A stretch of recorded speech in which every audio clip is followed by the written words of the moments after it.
Zina ma'am, am I audible? Am I audible?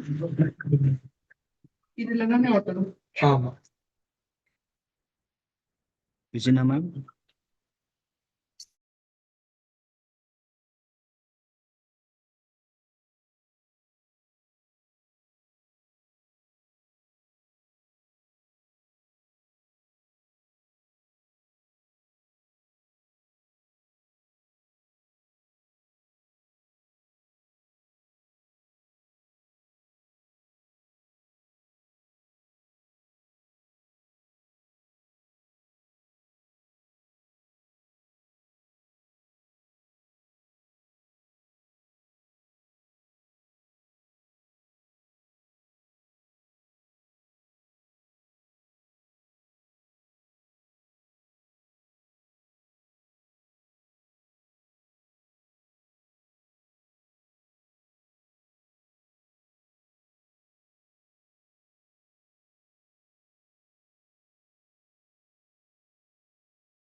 Zina ma'am, am I audible? Yeah, you're audible, sir. Thank you.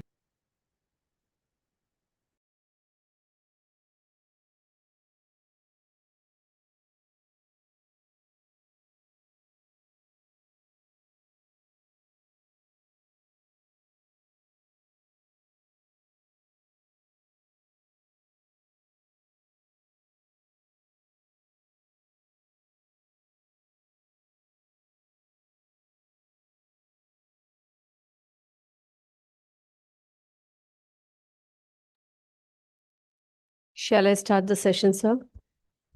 Yes ma'am, please. Yes. Okay, thank you.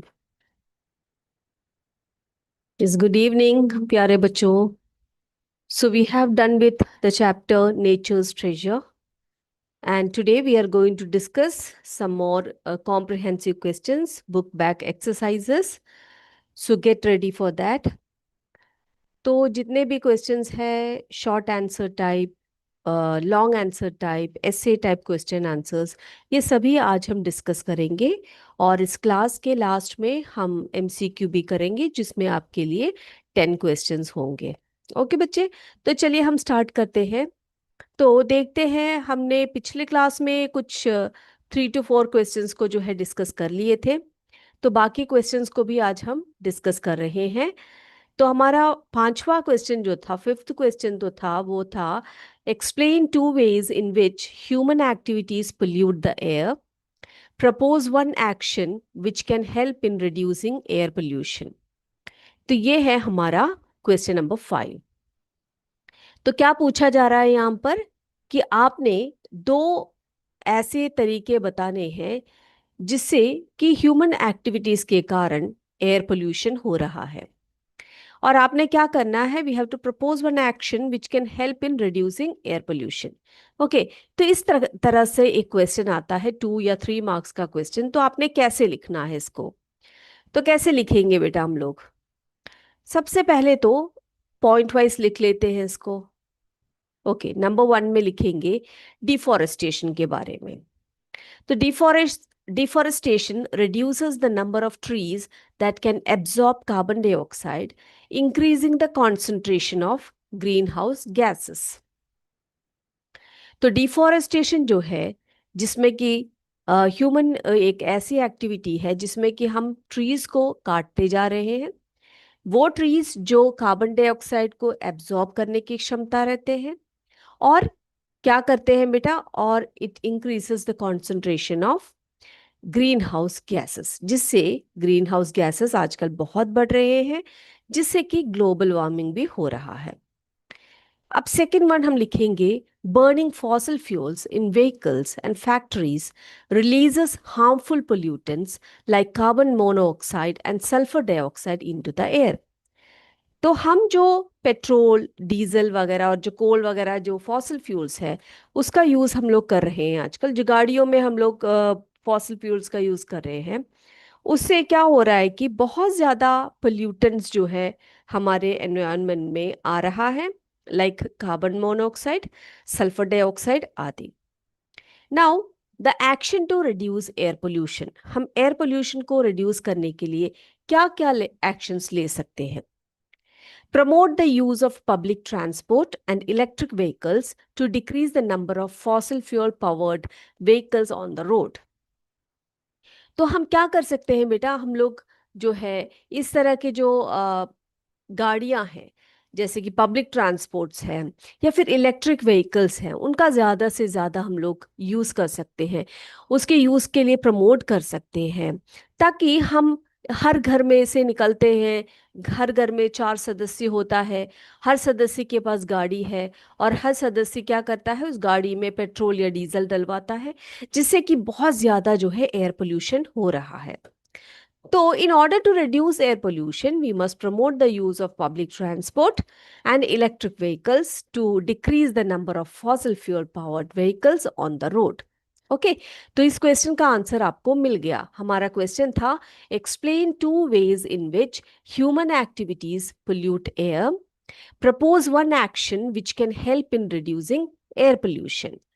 तो आप लिख सकते हैं इस answer को। मैं आपको 2 मिनट का समय देती हूँ, आप जल्दी जल्दी से नोट डाउन कर लीजिए जिन बच्चों ने नहीं किया है। यस,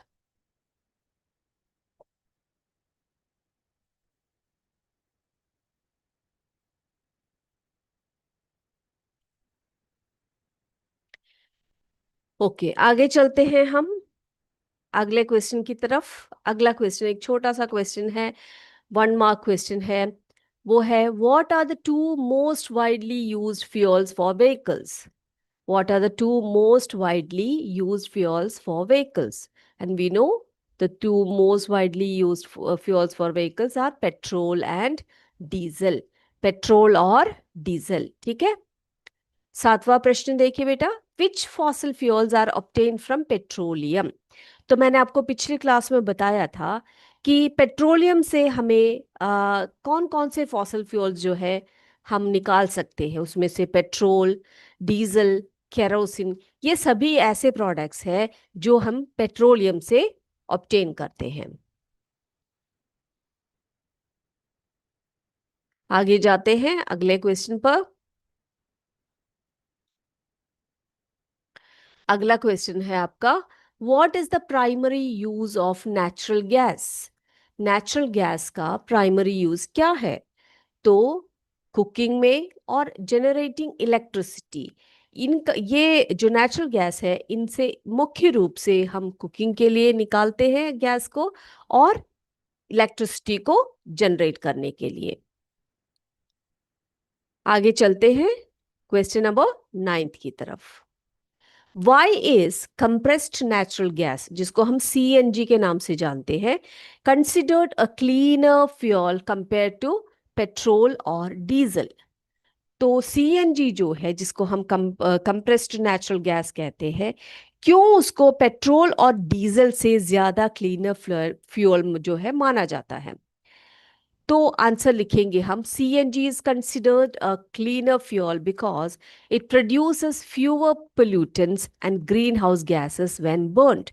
ठीक है, तो CNG का जब भी हम यूज करते हैं तो उसे कम पोल्यूटेंट्स निकलता है और साथ साथ में जो ग्रीन हाउस गैसेस है वो भी कम निकलते हैं। Okay, so that's why compressed gas or CNG is considered a cleaner fuel compared to petrol or diesel.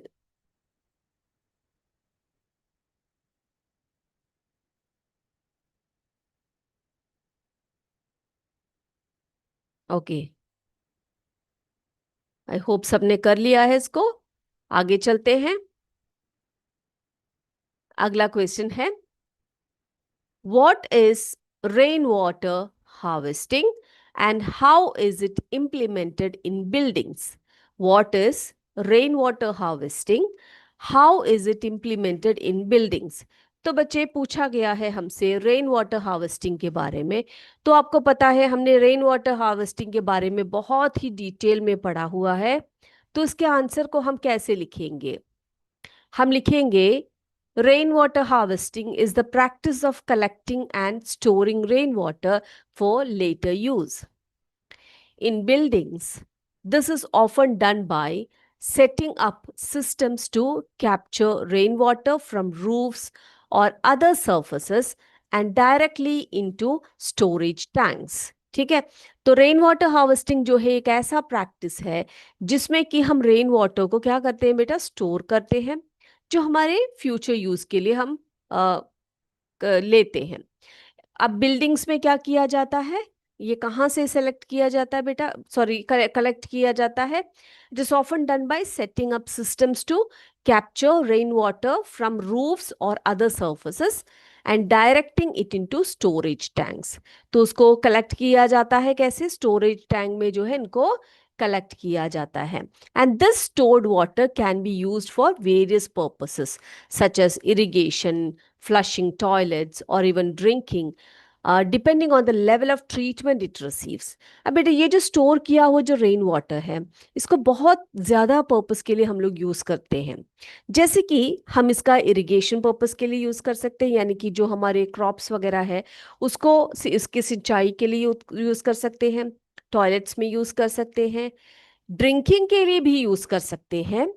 ये डिपेंड करता है कि उसको कितना अच्छा ट्रीटमेंट मिला हुआ है, यानी कि उसका जो प्यूरिफिकेशन लेवल है, ये जो प्यूरिफिकेशन ट्रीटमेंट हम करते हैं वो कितने अच्छी तरह से किया हुआ है, उस हिसाब से हम उस पानी को ड्रिंकिंग के लिए भी यूज कर सकते हैं।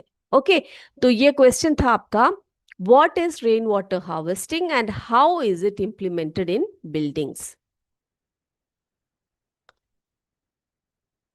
चलिए अगला question number 11, describe the traditional water harvesting system in Rajasthan and Gujarat। तो राजस्थान और गुजरात जैसे इंडियन स्टेट्स में किस तरह से वाटर हार्वेस्टिंग किया जाता है, ये है आपका क्वेश्चन नंबर 11। ठीक है, तो in Rajasthan and Gujarat, traditional water harvesting systems include step wells known as Bawdi in Rajasthan and Vav in Gujarat। ठीक है, तो यहाँ पर दोनों जगहों के बारे में पूछा है कि किस तरह से वाटर हार्वेस्टिंग किया जाता है यहाँ पर। तो जो राजस्थान है वहां पर बावड़ी होती है जिसको हम कहते हैं स्टेप वेल्स, और गुजरात में क्या होता है बेटा, वाव होता है। And these step wells are deep vertical wells with steps leading down to the water. अब ये कैसे होते हैं, ये बहुत ही गहरे होते हैं ये जो वेल्स होते हैं, और इनमें स्टेप्स लगे होते हैं, सीढ़ियां लगी होती है जो पानी तक पहुंचाती हैं। And they collect rain water they collect rainwater as well as water that seeps from nearby lakes, ponds, rivers etc। अब यहाँ पर इसमें जो पानी है वो कैसे कलेक्ट होता है बेटा, जो आसपास के जो लेक्स होते हैं या पॉन्ड्स होते हैं या रिवर्स जैसे वाटर बॉडीज होते हैं, उसमें से जो वाटर सीप होता है वो इसके अंदर आकर कलेक्टेड हो जाता है। ठीक है, and the walls of the step wells are lined with stones. अब उसकी जो वॉल्स होते हैं, उसकी जो दीवारें होती है वो किससे लाइंड होती है बेटा, स्टोन से, दैट अलाउ वाटर टू सीप through ensuring a steady water supply even during dry periods। अब बेटा वहां से पानी जो है सीप होकर अंदर को आता है इन वेल्स के अंदर, जिससे कि गर्मियों के समय भी या फिर ड्राई पीरियड्स के समय पर भी इसके अंदर पानी रहता है। ओके, तो यहाँ पर आपने देखा question number 11, describe the traditional water harvesting system used in Rajasthan and Gujarat. तो गुजरात में इसको क्या कहा जाता है, बावड़ी कहा जाता है जो स्टेप वेल्स है, और राजस्थान में बावड़ी और गुजरात में वाव कहा जाता है। इनको स्टेप वेल्स इसीलिए कहा जाता है क्योंकि ये जो कुएं होते हैं, ये जो वेल्स होते हैं, इनमें वर्टिकल स्टेप्स होते हैं, ठीक है, जो पानी तक पहुंचाता है। और ये कैसे कलेक्ट होते हैं इसमें पानी, जो आसपास के जो वाटर रिजर्वॉयर्स है जैसे कि लेक्स, पॉन्ड्स, रिवर्स वगैरह, उसमें से पानी जो है सीप होकर आती है। ओके, अगला जो क्वेश्चन है वो है explain the difference between renewable and non renewable natural resources with examples. ठीक है, अब पूछा गया है हमसे कि हम किस तरह से renewable and non renewable resources को डिफरेंशिएट कर सकते हैं। ठीक है, किस तरह से जो नॉन रिन्यूएबल है और रिन्यूएबल रिसोर्सेज है उनको हम डिफरेंशिएट कर सकते हैं। ठीक है, उनका कंपैरिजन हम कैसे कर सकते हैं। तो चलिए आंसर देखते हैं।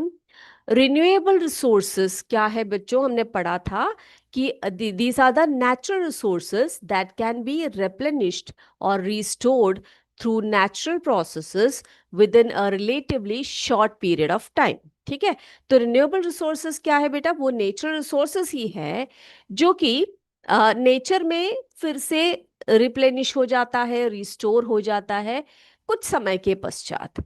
अब एग्जाम्पल्स हम लोग देख सकते हैं। एग्जाम्पल में है सबसे पहले तो एयर। ठीक है, एयर का एग्जाम्पल दिया है एज अ रिन्यूएबल रिसोर्स। ठीक है, तो एयर जो है, एयर का हम बोलेंगे कि continuously refresh through natural processes like photosynthesis and water cycle. तो एयर जो है वो क्या हो जाता है बेटा, वो आता है, प्यूरिफाई हो जाता है, फोटोसिंथेसिस जैसे प्रोसेसेस होते हैं। तो ये जो नेचुरल प्रोसेसेस होते हैं उनसे एयर जो है फिर से जो है रिस्टोर हो जाता है ना, फ्रेशन हो जाता है। अगला है वाटर। अब वाटर की बात करें तो renewed through the water cycle, water cycle के थ्रू ये फिर से आ जाता है। Although it may need conservation to prevent depletion, लेकिन उसमें क्या किसकी आवश्यकता होती है, वाटर तो वाटर साइकिल के थ्रू हमें क्या हो जाती है, रिस्टोर हो जाता है। लेकिन हमने क्या ध्यान रखना है कि इसके डिप्लीशन को प्रिवेंट करने के लिए वाटर का कंजर्वेशन जो है बहुत बहुत जरूरी होता है। फिर फॉरेस्ट की भी बात करते हैं हम लोग। फॉरेस्ट भी जो है वो रीजनरेट हो जाता है ना, रीग्रो हो जाता है। It can regenerate through natural growth and seed dispersal through this process, sorry the this process is slow. ये जो प्रोसेस है, ये जो फॉरेस्टेशन का जो प्रोसेस होता है, ये एक रिन्यूएबल रिसोर्स है जो फॉरेस्ट है, क्योंकि वो फिर से रीजनरेट हो जाते हैं नेचुरल ग्रोथ से, सीड डिस्पर्सल से हो जाता है। लेकिन ये जो प्रोसेस है ये थोड़ा सा स्लो प्रोसेस है। Now on the other hand, non renewable resources are those that take millions of years to form and are found in limited quantities।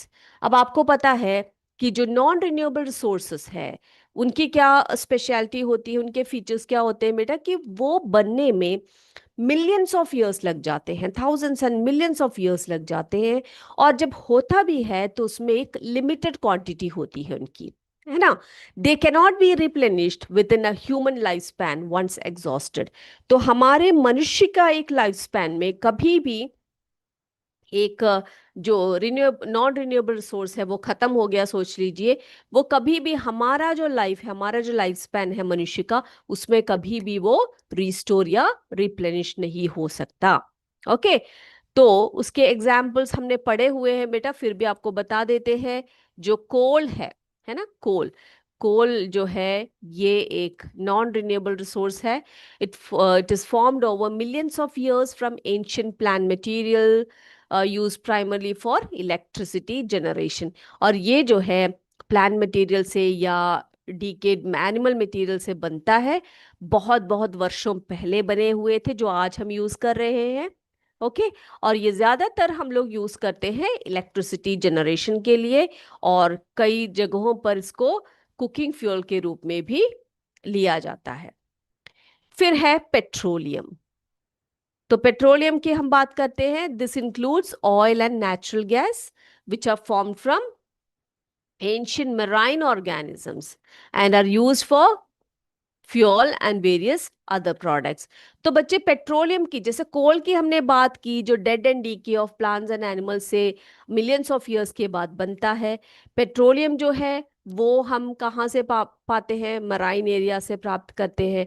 और वो कैसे बनते हैं? जो मराइन ऑर्गेनिजम्स होते हैं, बहुत वर्षों पहले, मिलियंस ऑफ ईयर्स पहले जो मरे हुए मराइन ऑर्गेनिजम्स हैं, उनसे बने होते हैं।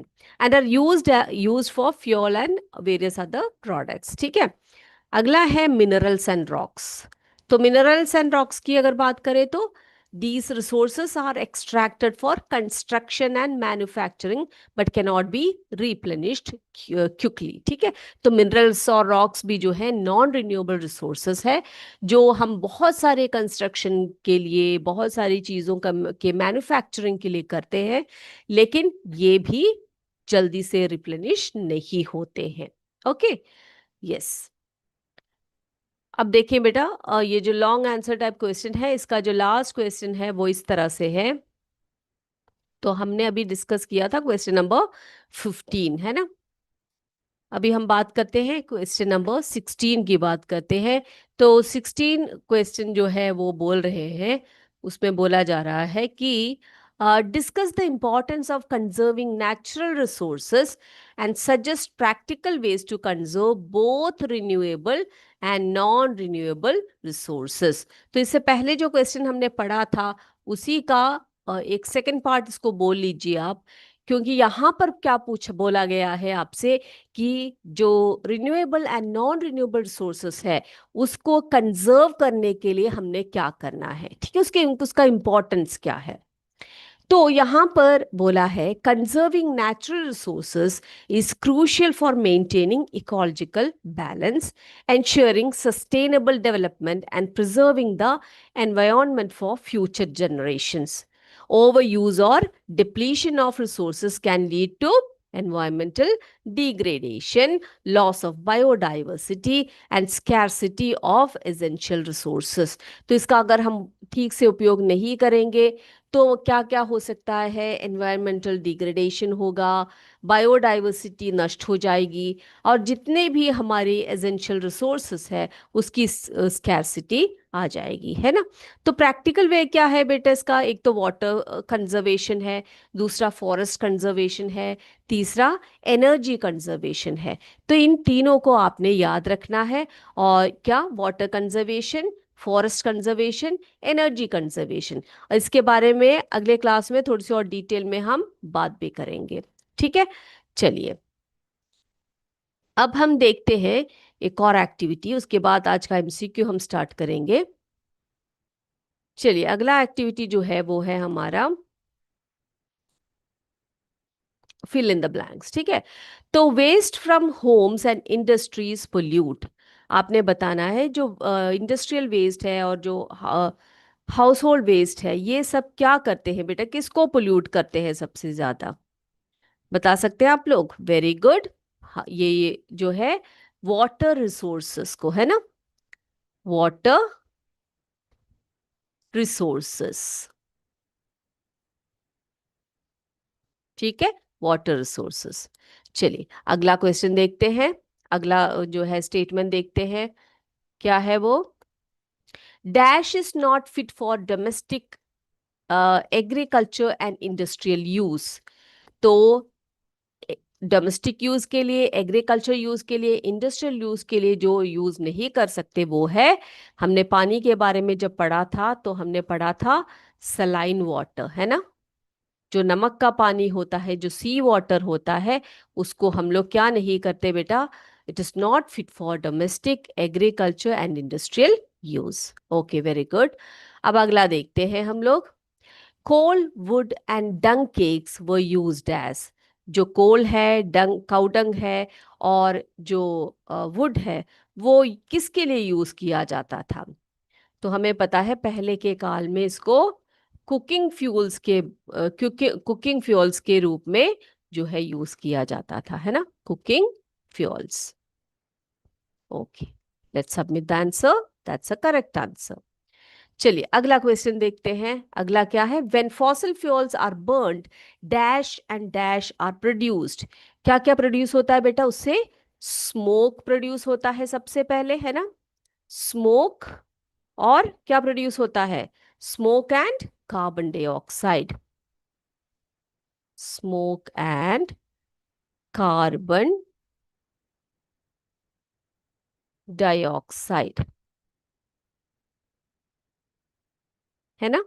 तो स्मोक और कार्बन डाइऑक्साइड जो है ये क्यों रॉन्ग हो गया? Smoke and carbon dioxide, okay, spelling में थोड़ी सा गड़बड़ हो गया है शायद से, इसीलिए।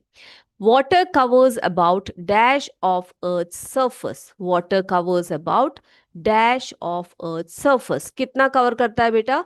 2/3 कवर करता है ना।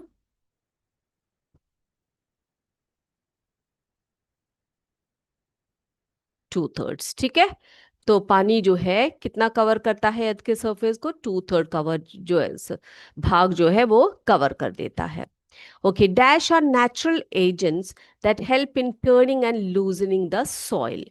तो कौन करता है बेटा? अर्थवॉर्म्स करते हैं, है ना। आपने सीखा होगा इसको, अर्थवॉर्म्स।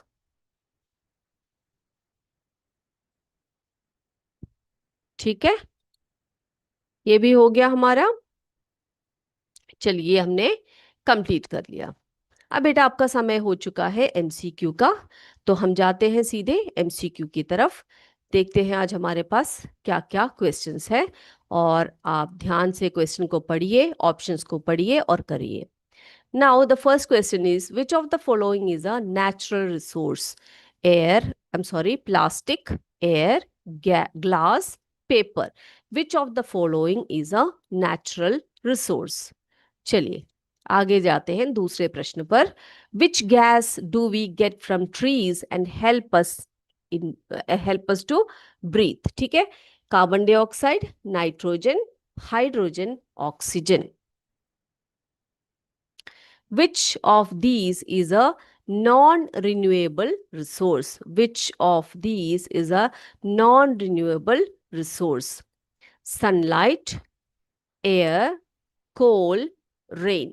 ठीक है, विच of these is a non renewable resource? ध्यान से देखना है, नॉन रिन्यूएबल पूछा गया है आपसे। आगे जाते हैं। What should we do to save natural resources? What should we do to save natural resources? Reuse and recycle things, cut more trees, waste water, burn more coal. What should we do to save natural resources? Question number 5. Which of these is a natural source of water? Which of these is a natural source of water? Tap, river, tank, well. ठीक है, which of these is a natural source of water? What does conservation mean? What does conservation mean? Using more and more natural resources quickly, wasting water and electricity, cutting trees for building houses, protecting and saving natural resources for future use. What does conservation mean? Using more and more natural resources quickly, wasting water and electricity, cutting trees for building houses, protecting and saving natural resources for future use. What is a mine? What is a mine? A place where crops are grown, a place where people build houses, a place where minerals are dug out from the earth, a place where animals live. What is a mine? M-I-N-E, mine. अगला है, saving electricity helps to. Saving electricity helps to increase pollution, save energy and money, waste natural resources, produce more heat. Saving electricity helps to increase pollution, save energy and money, waste natural resources, produce more heat. Ninth one, full form of LPG is liquefied petroleum gas, liquid petrol gas, light petroleum gas, or none of the above. Liquefied petroleum gas, liquid petrol gas, light petrol gas, none of the above. The question is, full form of LPG is. Okay, the last question. Which of the following statement is incorrect, पूछा है कि इसमें से कौन सा statement जो है वो इनकरेक्ट अथवा गलत है। All living beings require air to breathe, we can feel air but we cannot see it, moving air makes it possible to fly a kite, air is present everywhere but not in soil, which of the following statement is incorrect। ठीक है, तो सभी questions देख लिया बच्चों ने, तो हम देखते हैं आंसर्स क्या क्या है इनके। ओके बेटा, पहला जो क्वेश्चन था, विच of the following is a natural resource, इसमें से नेचुरल रिसोर्स कौन सा है, एयर है। आगे है which gas do we get from trees and help us to breathe, वो है ऑक्सीजन।